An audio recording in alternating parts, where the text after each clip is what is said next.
My name is Marie, and I spent 69 years hating a woman I'd never met. A woman who gave birth to me on March 22, 1954, held me for exactly 1 hour, and then disappeared from my life forever. For nearly 7 decades, I built my entire identity around 4 devastating words: she didn't want me. Those words shaped everything, every relationship, every Mother's Day that felt like a funeral, every time I looked in the mirror and wondered what was so wrong with me that my own mother threw me away. They poisoned my marriage to my patient husband David. They built walls between me and my daughter Sarah. They turned birthdays into anniversaries of abandonment. But then, on an ordinary Tuesday morning when I was 69 years old, an envelope arrived from the county clerk's office. Inside was a faded hospital photograph and a sealed letter that would shatter everything I thought I knew about love, loss, and the stories we tell ourselves to survive. I'm sharing my story because I know I'm not alone. If you're watching this, chances are you're carrying something heavy too. Maybe it's a parent who failed you, a spouse who betrayed you, a friend who abandoned you when you needed them most. You've probably been told to just let it go by people who've never carried a grudge that felt like survival itself. I'm not here to tell you that. I'm here to show you what happened when I finally got tired of drinking poison and expecting someone else to die. I'm here to tell you about the grace that saved me, not from my circumstances, but from myself. Here's what we know from research: chronic resentment doesn't just hurt our hearts, it attacks our bodies. It raises blood pressure, disrupts sleep, and literally shortens our lives. But forgiveness, real, boundaried forgiveness, can heal us from the inside out. Not overnight. Not without work. But it's possible. Over the next 30 minutes, I'll take you through my journey from abandonment to acceptance, from bitterness to breakthrough. You'll see exactly how a lifetime grudge nearly destroyed my family, and how grace saved not just me, but 3 generations. If this story touches your heart, please share it with someone who might need to hear it. And stick around until the end. I'm going to give you a practical tool that could change how you carry your own story. I was 7 years old when I learned the truth about myself. I wasn't supposed to hear it. I was hiding behind the kitchen door, listening to my adoptive mother explain to a relative why there were no baby pictures from the hospital. The birth mother. Well, she just didn't want her. 4 words. She didn't want me. They hit my 7-year-old heart like a physical blow and took root there like weeds in fertile soil. Not because they were necessarily true, but because children don't question adult certainty. We just absorb and adapt. My adoptive parents, the Hendersons, were good people. They fed me, clothed me, sent me to piano lessons, and never once made me feel like a burden. But they were products of the 1950s, when adoption was shrouded in secrecy and shame. "We don't talk about that" became our family motto whenever my curiosity surfaced. By age 12, I'd learned to read the room. Questions about my birth mother made Mom's face tighten and Dad retreat behind his newspaper. So I stopped asking. But the questions didn't stop living inside me, they just went underground, growing in the dark like mushrooms after rain. Here's what I know now that I didn't know then: children are meaning-making machines. When we don't get the full story, we fill in the blanks, and we rarely fill them in with kindness toward ourselves. My blank became: I must have been defective. Unlovable. Disposable. This belief followed me into adolescence like a shadow. While my friends dated and dreamed about their futures, I built walls. I was pleasant, helpful, reliable, but never vulnerable. Never fully present. Always ready to leave before I could be left. At 17, I met David at church youth group. He was steady, kind, and most importantly, he seemed to genuinely want me around. We married young, me at 19, him at 21. But even in the safety of marriage, that core wound festered. Every argument became proof that I was too much trouble. Every time David worked late, my mind whispered, he's looking for a way out. The real test came when I got pregnant with Sarah. Suddenly, I was facing the very experience that had defined my pain, bringing a child into the world. The pregnancy was complicated by anxiety attacks that left me gasping for air in grocery store aisles. What if I'm like her? I'd whisper to David in the dark. What if I can't love this baby enough? But when Sarah arrived, red-faced and screaming and absolutely perfect, something shifted in me. The fierce, protective love that flooded my system was unlike anything I'd ever experienced. And with it came a devastating realization: if I can love this much, why didn't she love me? That question haunted me through Sarah's childhood. Every milestone became a comparison. Every tender moment with my daughter was shadowed by the absence of my own birth mother. I threw myself into being the perfect mother, the one who would never leave, never disappoint, never abandon. But perfection is exhausting, and resentment is patient. By the time Sarah reached her teens, the cracks were showing. My need to be needed had become suffocating. My fear of abandonment had become controlling. The very love I tried so hard to perfect was pushing my daughter away. And I blamed it all on the woman who'd given birth to me 69 years ago, a woman I'd never met but had spent a lifetime hating. They say resentment is like drinking poison and expecting the other person to die. I'd been sipping that poison for 62 years, and it was finally killing me, not dramatically, but slowly, relationship by relationship, joy by joy. The first casualty was my marriage to David. We didn't divorce, we were too committed, too stubborn, too afraid of being another statistic. But our marriage died in smaller ways. I flinched when David tried to comfort me during my dark moods. I interpreted his kindness as pity. I pushed him away whenever he got too close to the wound I carried. "You don't understand" became my favorite phrase. "You had a normal childhood. You know where you came from." David would try to bridge the gap with logic, with love, with patience. But how do you argue with a ghost? How do you compete with a woman who existed only in my imagination, a woman who grew more cruel and more powerful with each passing year? The second casualty was my relationship with Sarah. I'd promised myself I'd be everything my birth mother wasn't: present, devoted, unshakable. But trauma has a way of repeating itself, even when we're trying our hardest to break the cycle. My love for Sarah was fierce but fragile. I hovered. I worried. I needed constant reassurance that I was doing it right, being enough, loving correctly. When Sarah was 5 and preferred Daddy's bedtime stories, I felt the familiar sting of rejection. When she was 12 and wanted to spend the night at a friend's house instead of having our traditional mother-daughter movie night, I heard the echo of abandonment. "Why are you being so dramatic, Mom?" Sarah would ask, rolling her eyes at my emotional reactions to normal childhood independence. But I couldn't explain that every small rejection felt like proof of my deepest fear, that I was, fundamentally, unlovable. By the time Sarah reached college, our relationship had become a careful dance of obligation and resentment. She called dutifully every Sunday, but the conversations were surface level, polite, distant. She shared her struggles with friends, her dreams with professors, her heart with boyfriends, but never with me. The woman who had tried so hard to be everything had somehow become not enough. The third casualty was me. The constant vigilance required to protect against abandonment was exhausting.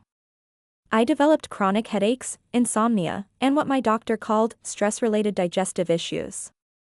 But the real damage was spiritual. The woman who had once believed in goodness had become cynical and suspicious. I found myself studying other families at restaurants, looking for signs of dysfunction. I watched adoption stories on television with a critical eye, always finding reasons why they were unrealistic. I collected evidence of human selfishness like some people collect stamps, methodically, obsessively, as if proving the world's cruelty could somehow justify my own bitterness. My body was keeping score, even when my mind tried to rationalize the anger away. My blood pressure was climbing. My sleep was fractured. My relationships were withering. At 69, I was living in a prison of my own making, and the woman I blamed for building it had been dead for 15 years. But sometimes, just when we think we're too old, too set in our ways, too damaged to change, life delivers an envelope that changes everything. Tuesday, March 15th. I'll never forget that date because it was the day my carefully constructed world began to crumble. I was sorting through mail at my kitchen table when I saw it, a manila envelope from the county clerk's office, thick and official, addressed to Marie Henderson, formerly Marie Catherine, DOB March 22, 1954. My hands shook as I held it. In 69 years, I'd never received anything from the county about my adoption. The records had been sealed, the files buried, the past locked away like a family secret. I stared at that envelope for 20 minutes. I made coffee. I watered my plants. I called David at work to ask what he wanted for dinner, even though it was only 10 a.m. Anything to avoid opening it and facing whatever truth lay inside. Finally, I called Sarah. "Honey, I got something in the mail today. From the county. About my adoption." "What does it say?" Her voice was careful, controlled. "I haven't opened it yet. Do you want me to come over?" I almost said yes. Almost asked my daughter to drive 40 minutes to sit beside me while I opened the envelope. But something stopped me. Maybe it was pride. Maybe it was the realization that this was my story to face, my ghost to confront. "No, sweetheart. I need to do this alone." Inside were 3 items: a cover letter from the county clerk, a faded hospital photograph, and a sealed envelope marked, "To be opened only by Marie Catherine or her legal representative." The cover letter was brief. "Due to recent changes in state law regarding sealed adoption records, we are releasing the following materials that were requested to be held until the adoptee reached age 65 or the birth mother's death, whichever came first. Please note that the birth mother, Helen Margaret Kowalski, passed away in 2008. My birth mother had a name. Helen Margaret Kowalski. She'd been dead for 15 years. The photograph was small, black and white, slightly blurred. It showed a young woman in a hospital bed, maybe 17 or 18, holding a tiny baby. The woman's face was turned toward the camera, but her eyes were closed, as if she were trying to disappear. The baby, me, was impossibly small, impossibly vulnerable. I studied that photograph for a long time, searching for the monster I'd imagined. But all I saw was a girl. A scared, exhausted girl who looked like she might blow away in a strong wind. The sealed envelope felt heavier than it should have. My name was written on it in careful cursive, the ink faded but still legible. Below my name, in the same handwriting, "I'm sorry I couldn't be braver." I almost didn't open it. Almost put everything back and pretended it had never arrived. The story I'd been telling myself was painful, but it was familiar. It was mine. This new information threatened to complicate everything. But I'd spent 69 years wondering. And now, finally, I was going to know. The letter began, "My dear baby girl," and I had to stop reading. No one had ever called me that. Not even my adoptive mother, who preferred practical endearments like "sweetie" or "honey." I returned to the table and continued. "My dear baby girl, if you are reading this, it means I am gone and you are old enough to understand what I could never explain when I was young and scared and alone. I hope you have had a beautiful life. I hope someone loved you the way I wanted to but couldn't figure out how. Your father was my high school boyfriend, Tommy Brennan. He died in Vietnam 3 months after you were born. I never got to tell him what you looked like, how perfect you were. I stayed in a home for unwed mothers for the last 4 months of my pregnancy. The nuns said the couple who would adopt you were college-educated, financially stable, unable to have children of their own. They said you would have opportunities one could never give you. They said it was the most loving thing I could do. But oh, baby girl, letting you go nearly killed me. I held you for exactly 1 hour after you were born. 1 hour to memorize your face, your smell, the way you fit perfectly in the crook of my arm. I never married. I never had other children. I became a teacher instead. For 43 years, I loved other people's children and wondered every day if you were happy, if you were safe, if you ever thought about me. You were not a mistake. You were not unwanted. You were the most wanted thing in the world by a girl who just didn't know how to want you out loud. I'm sorry I couldn't be your mother. I'm sorry I couldn't be braver. But I'm not sorry you exist. You were the best thing I ever did, even if I did it all wrong. All my love, always and forever. Helen Margaret Kowalski. I read that letter 3 times before the words fully sank in. Then I put my head down on the kitchen table and cried, not the bitter tears I'd shed for 69 years, but something deeper, more complicated.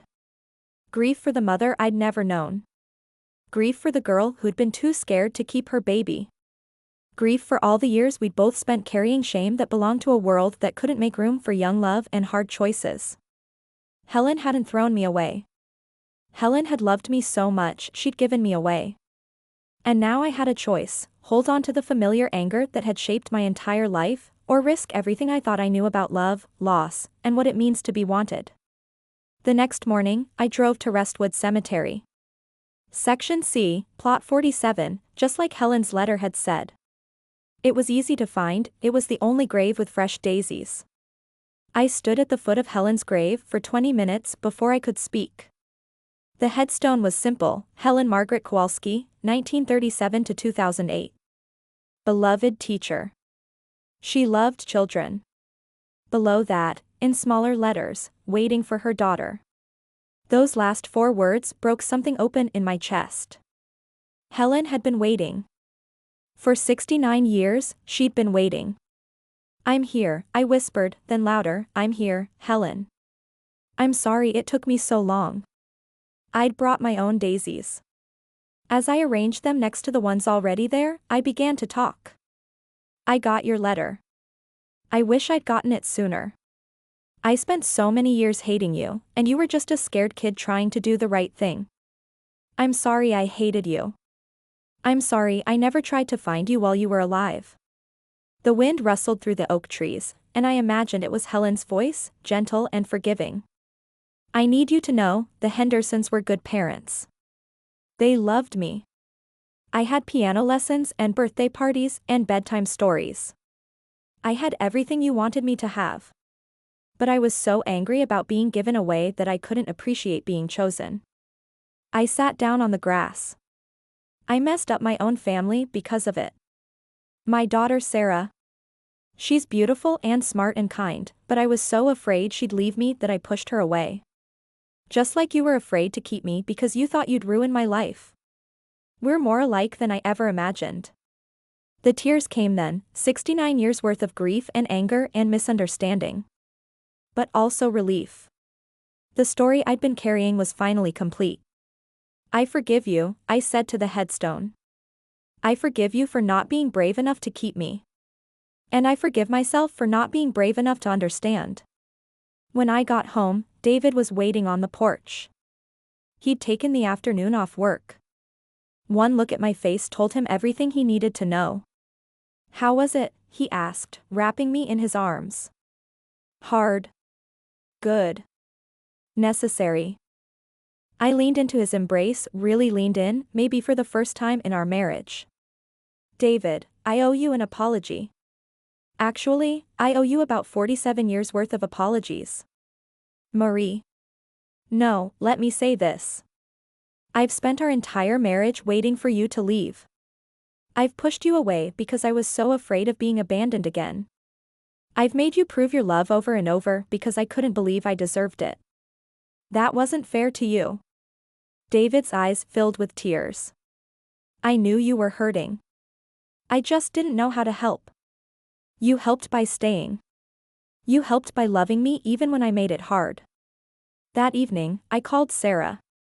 "Honey, can you come over this weekend? I have some things I need to say to you. Some apologies to make. Some stories to tell you about your grandmother Helen." "Grandmother Helen?" "Your birth grandmother. The one I never told you about because I was too angry to see her clearly. It's time you knew the whole story." Sarah arrived that Saturday morning with coffee and cautious hope. She'd heard something different in my voice, a softness that had been missing for as long as she could remember. "Before I tell you about Helen," I began, "I need to tell you about me. About the mother you got because I was too broken to be the mother you deserved." "Mom, you don't need to." "Yes, I do. I've spent 28 years making you responsible for managing my emotions. Every time you wanted independence, I heard abandonment. Every time you chose friends over family time, I felt rejected. I turned you into my emotional support system when you were just a child. I'm sorry, Sarah. I'm so sorry." Sarah's carefully constructed composure cracked. Mom, I've been afraid to have children because I was scared I'd mess them up the way I felt messed up. I've been afraid to get too close to anyone because I learned that love comes with so much anxiety and need and fear. The truth hung between us like a bridge neither had been brave enough to cross before. I read Helen's letter aloud, watching my daughter's face change as the story unfolded. When I finished, Sarah was crying. She was 17, Mom. 17 and alone and trying to do the right thing. She wasn't a monster. She was just a kid. I know that now. But I spent 69 years believing she threw me away because she didn't want me.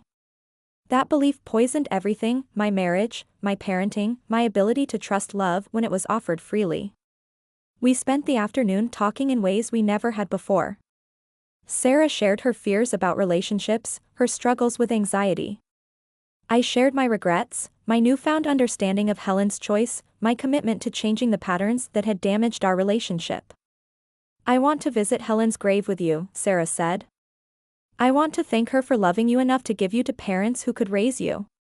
The following week, 3 generations of women stood together at Restwood Cemetery. Me, Sarah, and in spirit, Helen Margaret Kowalski. Sarah had brought a small potted plant, a daisy bush that would bloom every spring. Thank you, Sarah said to the headstone. Thank you for making the hardest choice a mother can make. Thank you for loving my mom enough to let her go. I watched my daughter speak to my birth mother and felt something I'd never experienced before, the completion of a circle. 3 generations of women, each trying to love as best they knew how, each making mistakes, each deserving grace. But the real work of rebuilding wasn't happening at the cemetery. It was happening in daily conversations, in new patterns of relating, in the slow, careful work of changing a lifetime of habits. I started therapy for the first time at age 69. I want to learn how to receive love without suspicion, I told my counselor. I want to learn how to give love without desperation. David and I began couples counseling too. 47 years of marriage had created deep grooves of interaction that needed help to change. I've been trying to love you from a place of fear, I told David during one session. I've been trying to hold on to you so tightly that I forgot to actually enjoy you. What would it look like to love each other from a place of security instead of fear? Our counselor asked. It was a question that would take months to answer, but for the first time in our marriage, we were asking it together. 6 months after receiving Helen's letter, Sarah called with news. Mom, I'm engaged. And I want you to help me plan the wedding. Not because I need you to, but because I want you to. Because I love you, and I want you to be part of this joy. I cried, not tears of anxiety or fear, but tears of pure happiness. My daughter was choosing love over fear. The cycle was breaking. 8 months after reading Helen's letter, I faced my first real test. Sarah's wedding was 3 weeks away, and my old patterns were fighting for control. The trigger was small but familiar. Sarah had asked her future mother-in-law to help with the flower arrangements instead of me. In the old days, this would have sent me spiraling into abandonment panic. I would have interpreted it as rejection, as proof that I wasn't needed.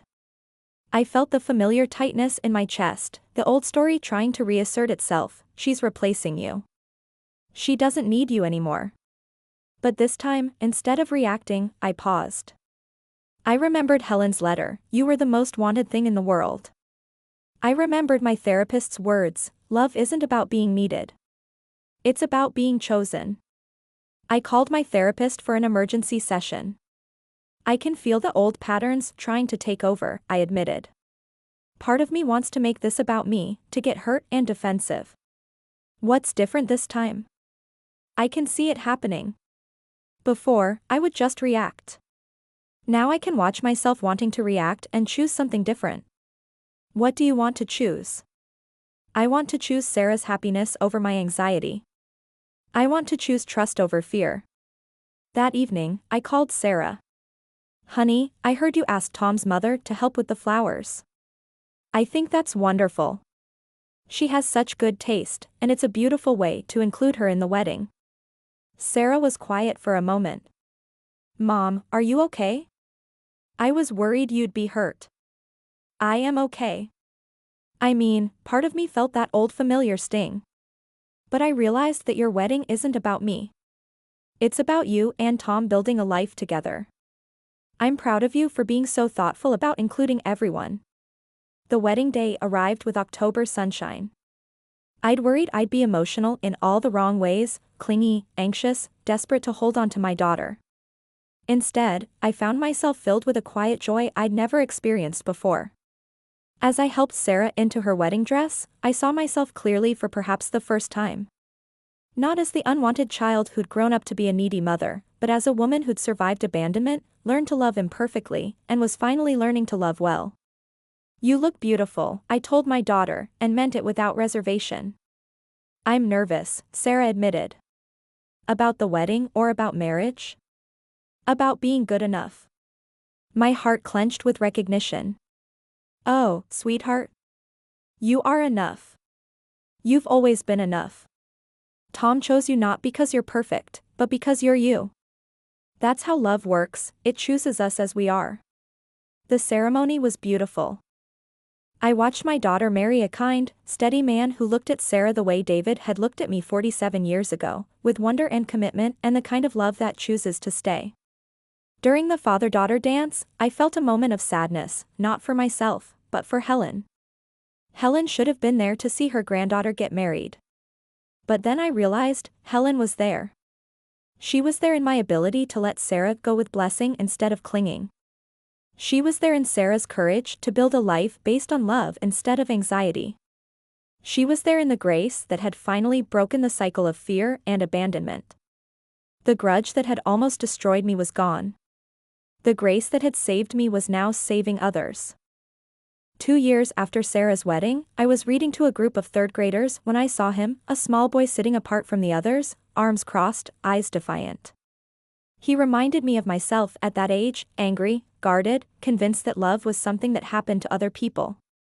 His name was Marcus, and he'd been in 3 foster homes in 2 years. His latest placement was with his grandmother, who was doing her best but struggling with his behavioral issues. He doesn't trust easily, the teacher explained. He's been disappointed too many times. I understood. I asked if I could work with Marcus one-on-one during reading time. I don't like stories, Marcus announced on our first day together. They're all lies anyway. What kind of lies? Happy endings. Families that stay together. People who keep their promises. You're right, I said. Some stories do lie about that.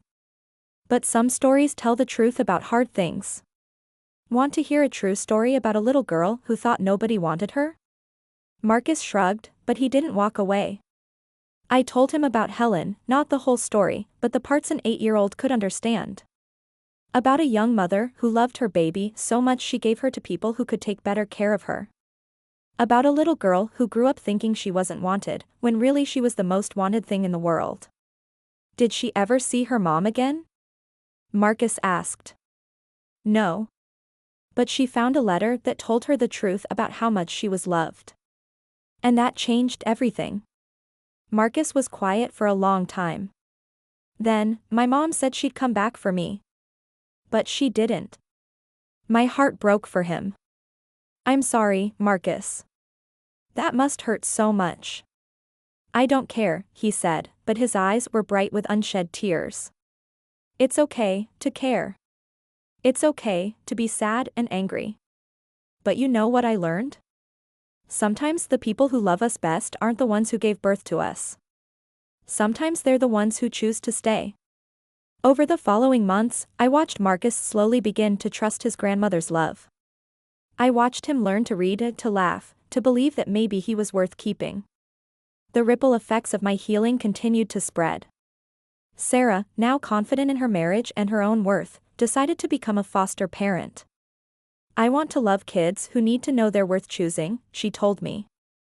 David began volunteering at a support group for adoptive families. I spent 47 years watching you heal, he said. Now I want to help other families understand that love isn't about biology, it's about choice. I began speaking at adoption conferences, sharing my story with other families struggling with the wounds of separation. After one talk, a young woman approached me. My name is Lisa. I'm 16 and pregnant, and I'm considering adoption.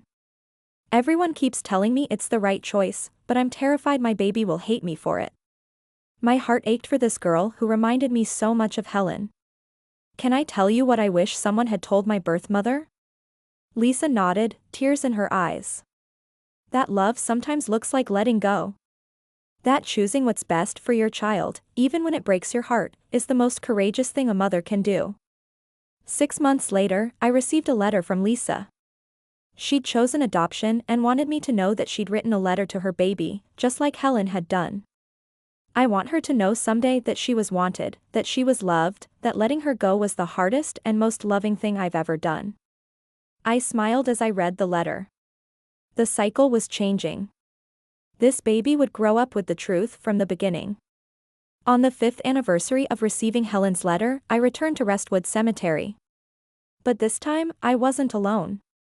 Sarah was with me, along with her 3 adopted children. David was there, and Marcus and his grandmother. We'd come to celebrate Helen's birthday. We brought daisies and balloons and a small cake.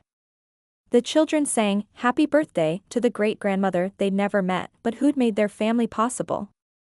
"Thank you, Helen," I said to the headstone. "Thank you for loving me enough to let me go. Your love created all of this."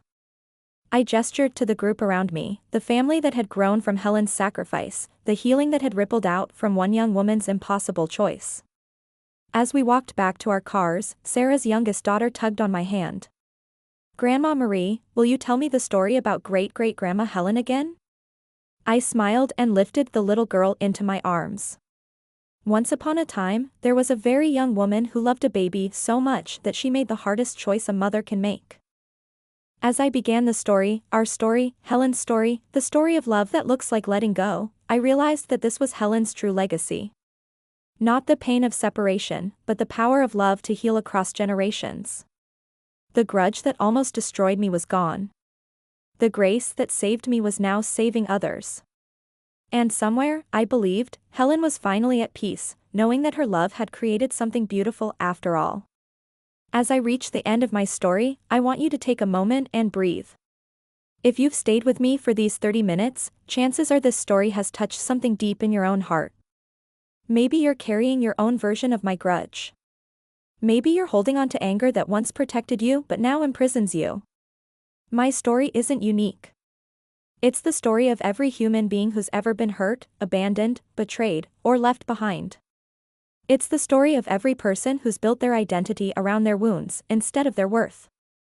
But it's also the story of transformation, of what becomes possible when we choose grace over grudges, healing over hatred, love over the familiar comfort of our pain. I didn't just heal myself, I healed my marriage, my relationship with my daughter, and countless other lives through my work with children and families. Helen's love, given in secret and carried in silence for 51 years, finally bore fruit in ways neither of us could have imagined. Here's what I want you to understand: forgiveness isn't about the person who hurt you. It's about you. It's about choosing freedom over the familiar weight of resentment. It's about deciding that your future matters more than your past. I promised you a practical tool, and here it is. I call it the story rewrite exercise. First, write down the story you've been telling yourself about your deepest wound. For me, it was, "She threw me away because she didn't want me, so I can never trust that anyone will stay." Second, ask yourself, what if there's another explanation? What if their actions weren't about me at all, but about their own pain, fear, or limitations? For me, this became, what if she gave me away because she loved me, not because she didn't? Third, consider, how has holding on to this story served me? How has it protected me? Be honest. Grudges aren't just destructive, they're also functional. Fourth, ask, what is this story costing me now? What relationships or experiences am I missing because I'm still living in reaction to this old wound? Finally, write a new story. Not one that excuses the inexcusable, but one that allows for complexity, for human frailty, for the possibility that people can cause great harm without being monsters. This isn't a one-time exercise. I didn't read Helen's letter and instantly transform. I had to choose grace over grudges every single day, sometimes every single hour. If this story has helped you see your own story differently, please share it with someone who might need to hear it. Healing happens in community, and your willingness to be vulnerable might be exactly what someone else needs to begin their own journey. Be patient with yourself. If you've been carrying a grudge for years or decades, it's not going to disappear overnight. Healing is not a destination, it's a practice. Some days you'll choose grace. Some days you'll choose the familiar comfort of your anger. Both are human. Both are okay. I was 74 when I finally learned to love without fear. It's never too late to rewrite your story. It's never too late to choose grace. It's never too late to discover that the love you've been searching for has been there all along, waiting for you to be brave enough to receive it. The grudge that almost destroyed me became the grace that saved not just me, but everyone my healing touched. Your healing matters too. Not just for you, but for everyone whose life you'll touch when you're finally free to love without fear. Thank you for joining me on this journey. Remember, you are not your wounds. You are not your worst moments. You are not the story someone else wrote about your worth. You are loved, you are chosen, and you are worthy of the grace that can save us all.